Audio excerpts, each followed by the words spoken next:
berat.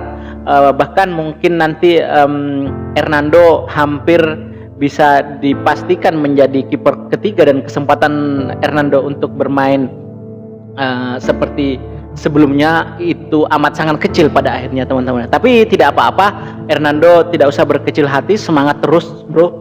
Kita mesti harus memberikan kesempatan mereka jika mereka dianggap yang terbaik. Nah yang paling penting adalah kita mesti harus belajar pada mereka-mereka yang memang memiliki kualifikasi yang cukup ya. Jadi kita tidak perlu malu, kita tidak perlu takut, dan kita tidak perlu bersedih. Yang paling penting adalah kita mesti harus bersemangat ketika pesaing kita justru lebih baik. Lalu kemudian ada Emil Aidero Mulyadi dari Mataram, yang mungkin teman-teman juga tidak terlalu asing karena Emil Aidero Mulyadi ini beberapa tahun yang lalu sempat menjadi kontroversi ya akibat pernyataan orang tuanya yang sedikit boleh dikatakan meremehkan keberadaan tiket timnas Indonesia saat nanti melawan Bahrain itu. Terdengar kabar ludes ya, sudah habis sejak kemarin ya teman-teman ya. Saya berkomunikasi dengan sahabat-sahabat saya yang ada di Jakarta, memang ada agak kesulitan ya untuk mencari tiket, padahal tiketnya itu mahal banget teman-teman ya. Yang tiket supporter saja yang tiket paling murah itu harganya 300 loh, dan itu sudah sold out semuanya, sudah habis, sudah terjual habis. Nah disayangkan ya teman-teman ya, kalau masih ada calo-calo yang kemudian memanfaatkan kesempatan-kesempatan lalu menjual tiket dengan harga 2 kali lipat, misalnya saja 300 menjadi 500. Nah itu sebetulnya sangat memberatkan pemain yang dinaturalisasi. Nah menurut saya memang kenapa federasi begitu ambisi ya untuk mendatangkan satu demi satu pemain-pemain yang berkualitas untuk melapis ketebalan skuad kita, karena memang ini sudah kepalang tanggung teman-teman ya. Kita betul-betul sudah berada di level yang tidak pernah dialami oleh negara Asia Tenggara khususnya. Jadi mungkin itu yang saya katakan tadi, bahwa ambisi Erick Thohir untuk memberikan legacy terhadap kepemimpinan juga itu begitu. Nathan Chow karena memang tidak bermain secara reguler, saya khawatir Patrick Kluivert tidak memberikan kesempatan untuk dipanggil begitu. Padahal pemain ini di beberapa pertandingan terakhir kita adalah sangat-sangat memberikan kontribusi ya yang luar biasa terhadap timnas Indonesia. Nah kita berharap Nathan Chow ini tetap dipanggil.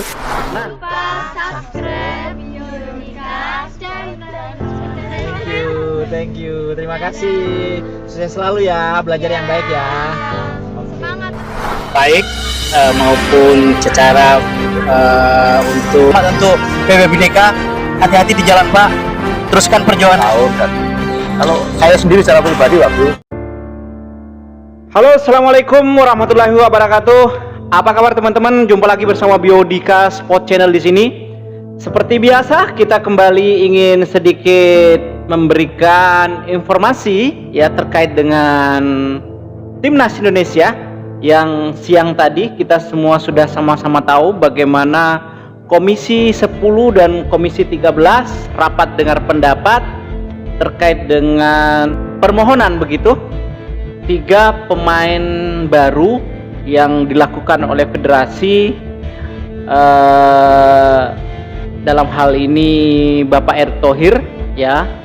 Dan tadi siang kita semua sama-sama saksikan Pak Erick Thohir juga adalah pertama kalinya datang langsung ke Komisi 10 dan 13 ini, komisi yang membidani tentang hukum dan olahraga begitu teman-teman ya.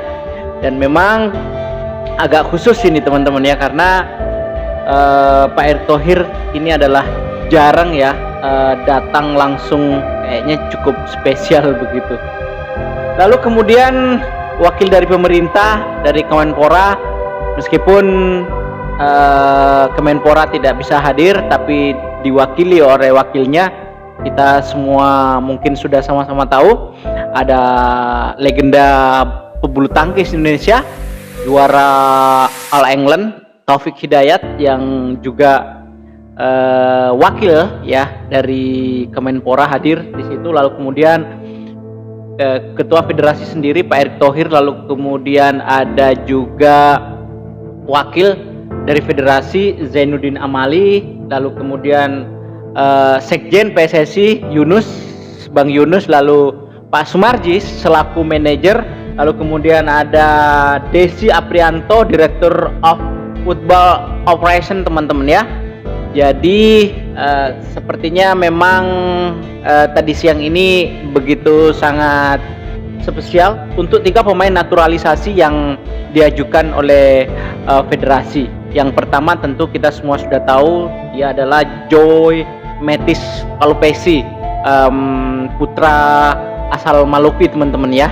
Lalu kemudian ada Emil Aidero Mulyadi dari Mataram, yang mungkin teman-teman juga tidak terlalu asing karena Emil Aidero Mulyadi ini beberapa tahun yang lalu sempat menjadi kontroversi ya akibat pernyataan orang tuanya yang sedikit boleh dikatakan meremehkan keberadaan Indonesia.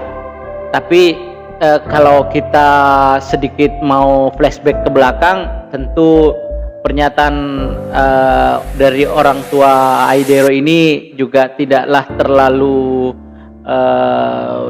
kita persoalkan ya, karena memang ya yang dimaksud orang tuanya ini adalah sepak bola ya, bukan negaranya yang dipersoalkan.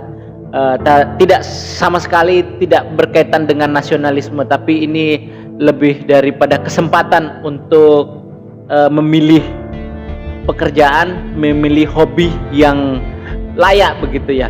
Karena memang kita tahu Aidero Mulyadi ini berkeluarga negaraan Itali, dan waktu itu memang kansnya untuk bermain untuk timnas Italia juga cukup besar karena bermain di Juventus, Inter Milan juga.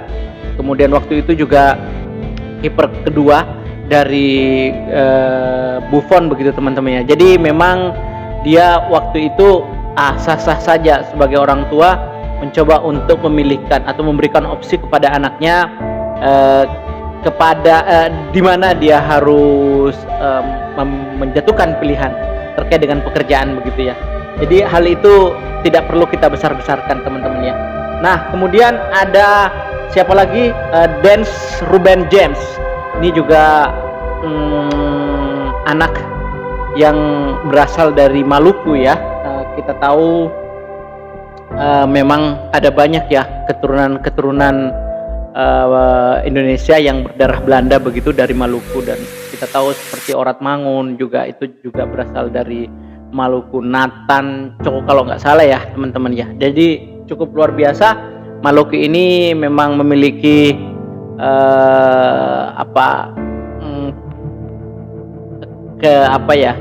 lebih banyak sebetulnya menyumbangkan pemain-pemain berdarah Maluku campuran begitu teman-teman ya. Nah sebelum kita membahas tentang bagaimana potensi 3 pemain ini bisa membantu timnas Indonesia melaju ke putaran berikutnya, entah itu kita melaju ke putaran 4 atau langsung menuju ke Piala Dunia 2006 di Amerika dan Kanada, nanti kita akan coba spill satu demi satu.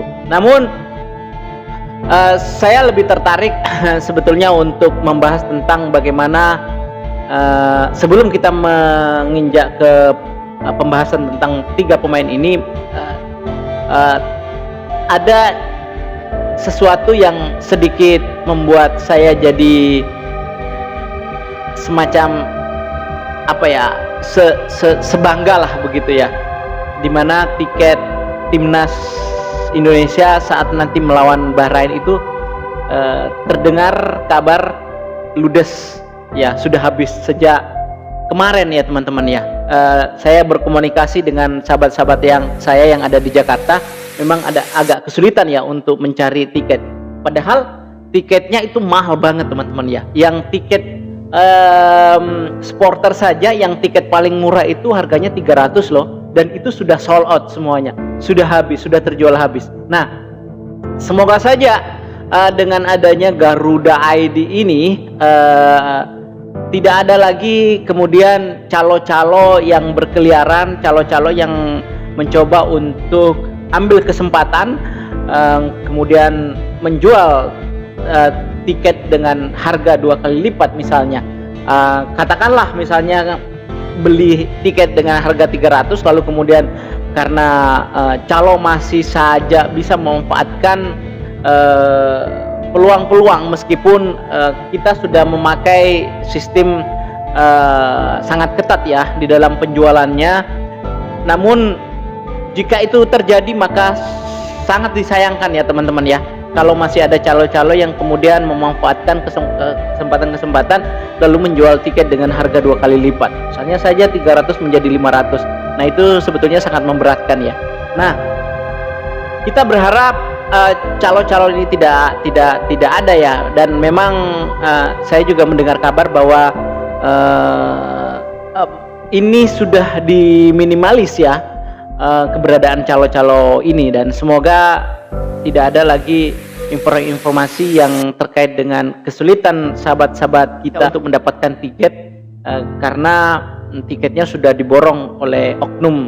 Nah, mungkin teman-teman berpikir bahwa atau bertanya-tanya begitu tepatnya, apakah pelatih kepala Patrick Kluivert ini sudah mengumumkan atau sudah ada bocoran begitu siapa-siapa saja nanti yang sudah dipanggil oleh Patrick Kluivert untuk memperkuat timnas Indonesia di pertandingan Maret di tanggal 20 besok ini.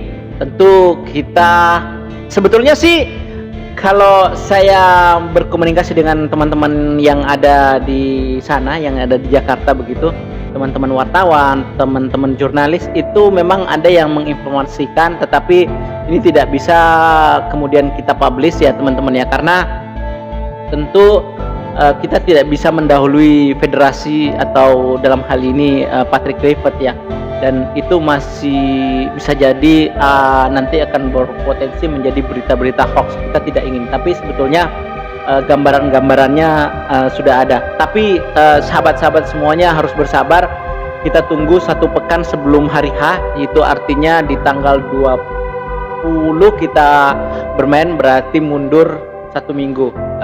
Artinya di tanggal 15 begitu atau tanggal 14 kita sudah bisa mendapatkan hasil yang konkret, hasil yang detail, siapa saja yang dipanggil untuk memperkuat timnas Indonesia. Baik teman-teman, yang terakhir sekali saya sedikit ingin memberikan pandangan-pandangan saya terkait dengan 3 pemain yang dinaturalisasi. Nah, menurut saya memang kenapa federasi begitu ambisi ya untuk mendatangkan satu demi satu pemain-pemain yang berkualitas untuk melapis ketebalan skuad kita, karena memang ini sudah kepalang tanggung teman-teman ya. Kita betul-betul sudah berada di level yang tidak pernah dialami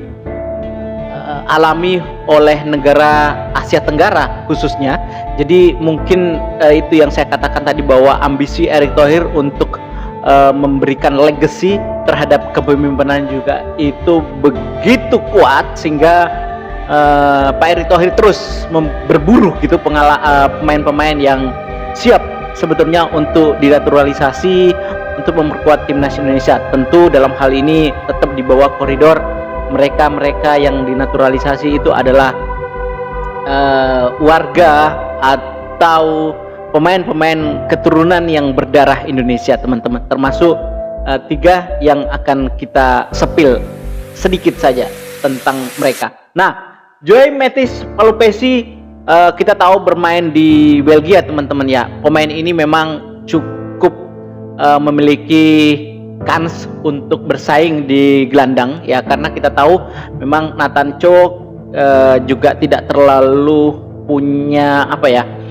akhir-akhir ini di klubnya juga tidak bermain secara reguler begitu ya. Nah, dikhawatirkan oleh federasi, tentu juga Patrick Kluivert tidak memiliki tingkat fisik yang bagus, sehingga nanti ketika bermain di level dunia begitu, level Asia, maka dikhawatirkan skillnya kemudian menjadi tidak tampil bagus seperti pertandingan sebelumnya. Maka itu tentu ini sangat disayangkan nantinya kalau tidak ada pelapis begitu teman-teman ya. Nah, Joe Matthijs Palupesi ini memang kita tahu memiliki determinasi yang cukup baik juga. Dia juga memiliki skill yang bagus. Lalu Palupesi ini kita tahu di klubnya memang seringkali memberikan warna yang berbeda ketika Palupesi ini diturunkan. Nah, kita berharap Palupesi ini atau Joe Matthijs Palupesi ini juga bisa memberikan kekuatan tersendiri di lini tengah kita begitu. Meskipun di sana nanti akan bersaing dengan Ivar Jenner, kemudian Nathan Cho kalau misalnya dipanggil. Nah, ini saya khawatir Nathan Cho karena memang tidak bermain secara reguler. Saya khawatir Patrick Kluivert tidak memberikan kesempatan untuk dipanggil begitu. Padahal pemain ini di beberapa pertandingan terakhir kita adalah sangat-sangat memberikan kontribusi ya yang luar biasa terhadap timnas Indonesia. Nah, kita berharap Nathan Cho ini tetap dipanggil.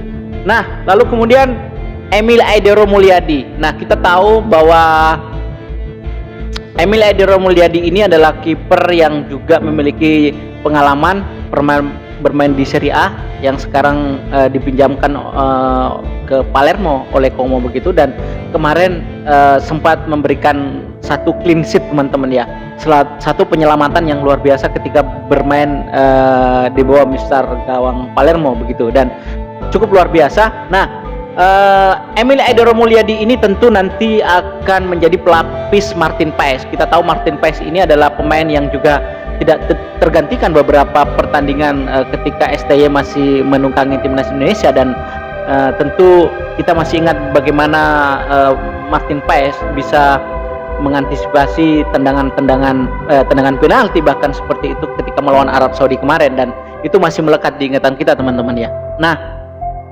kemudian apakah Emil Aidero Mulyadi ini nanti bisa langsung bermain teman-teman? Tentu tidak ya, menurut saya tentu tidak, tapi juga tergantung dari Patrick Kluivert dan bagaimana kondisi pemain pada saat nanti seperti itu. Tapi saya menganggap bahwa